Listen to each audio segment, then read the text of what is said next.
মানুষের রান্নাঘরে হেঁসেলে একটা আঁচ পড়েছে এবং সত্যিকারে কিছু করার নেই। এখন তো যুদ্ধের ভিত্তিতে মানুষকে রেশনিং করে দিয়েছে সরকার, সেই রেশনিং ভিত্তিতে চলতে হবে। কিন্তু এখনো পর্যন্ত গ্যাস সাপ্লাই চলছে, 4-5 দিনের গ্যাপ আছে, কিন্তু ওই যে 25 দিনের গ্যাপটা, 25 আর 5 30 দিন গিয়ে পড়ছে।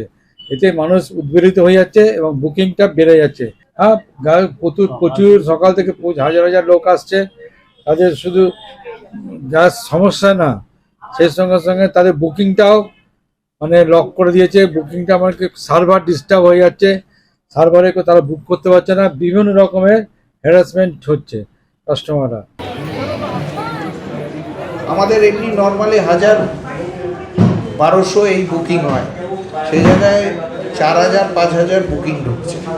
ন্যাচারালি বুক করতে মানে সাপ্লাই করতে একটু টাইম লেগে যাচ্ছে, কিন্তু গ্যাস যোগানের কোনো অসুবিধা নেই। আর এখন যাদের কেওয়াইসি করা নেই তাদেরকে কেওয়াইসি করলেই গ্যাস দেওয়া হচ্ছে, এবং ডিএসি ডেলিভারি অথেন্টিক কোড যেন ডেলিভারি বয়কে গ্যাস পেয়ে সাথে সাথে শেয়ার করে। ডিএসি কোড না দিলেও গ্যাস আমরা ডেলিভারি করছি না। প্রবলেম গাড়ি ঠিকঠাক মতো আসছে না। আগে যেমন আমরা ইন্ডিয়ান করলে তার সাথে সাথে একদিনের মধ্যেই গাড়ি চলে আসতো, সেই গাড়িটা পেতে আমাদের 4-5 দিন লেট হয়ে যাচ্ছে। সেই 4-5 দিনে যে সমস্ত কাস্টমাররা বুকিং করছে হিউজ পরিমাণে বুকিং হয়ে যাচ্ছে। এবার যে পরিমাণ মালটা এসে পৌঁছাচ্ছে সেই পরিমাণ মালটা ডিস্ট্রিবিউট করতে আমাদের প্রচণ্ড প্রবলেম হচ্ছে, যার জন্য তো কাস্টমার গ্যাস পেতে প্রচণ্ড সমস্যা হচ্ছে। কাস্টমার আসছে না, আমাদের তো স্টক নেই, 2-3 দিন ধরে স্টক নেই, আমরা গ্যাস দিতে পারছি না, যার জন্য প্রবলেম হচ্ছে। গালিগালাজ করে যাচ্ছে কাস্টমার এসে, কিছু করার নেই। আজকে গ্যাস নেই, আপনারা দেখতেই পাচ্ছেন, একদম বসে আছি, একটাও গ্যাস নেই। গ্যাস সাপ্লায়ার বলছে গ্যাস সাপ্লাই বন্ধ, হলদিয়া বন্ধ, আপনার বজবজ বন্ধ, কল্যাণী বন্ধ, 3টা সেকশন থেকে কলকাতায় মালটা আসে, বন্ধ হয়ে গেছে। ও হাত তুলে নিয়েছে, আমরা মাল দিতে পারবো না। এখন বিকল্প চিন্তা কি করব? এমনি এই ব্রাঞ্চে আমাদের ডেলি 25টা লাগে, ও দিতে পারবে না, আজকে আমাকে 10টা দিয়েছে। এই যে 15টা ক্রাইসিস, আমি কিভাবে মেকআপ করব?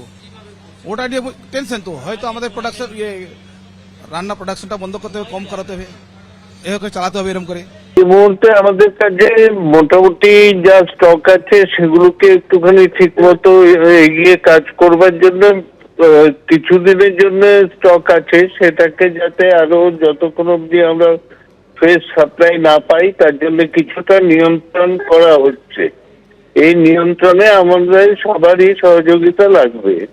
এখন আমাদের যা বুকিং আমরা দেখতে পাচ্ছি সেখানে আমাদের গ্রাহকেরা প্যানিক বুকিং করে ফেলছে, যে সবাই ভাবছে বলতে আর গ্যাস পাবো না। পুরো জিনিসটাকে কন্ট্রোল করার জন্য একটা তো টাইম গ্যাপ বাড়ানো হয়েছে সিলিন্ডারের ইয়ের জন্য। আগে যেরকম বুক করলেই পাওয়া যেত, এখন বুক করলেই পাওয়া যাবে সেরকম সিচুয়েশন আমাদের কাছে নেই, তার জন্যই রেশনিং করা হচ্ছে। এখনো যদিও অটোর জন্য নিষেধাজ্ঞা আসেনি, কিন্তু যেরকম কমার্শিয়ালের জন্য এসছে, আজকে কমার্শিয়াল যদি আমরা দিতে না পারি তাহলে পুরো ফুড ইন্ডাস্ট্রি বসে যাওয়ার জায়গায় পৌঁছে গেছে।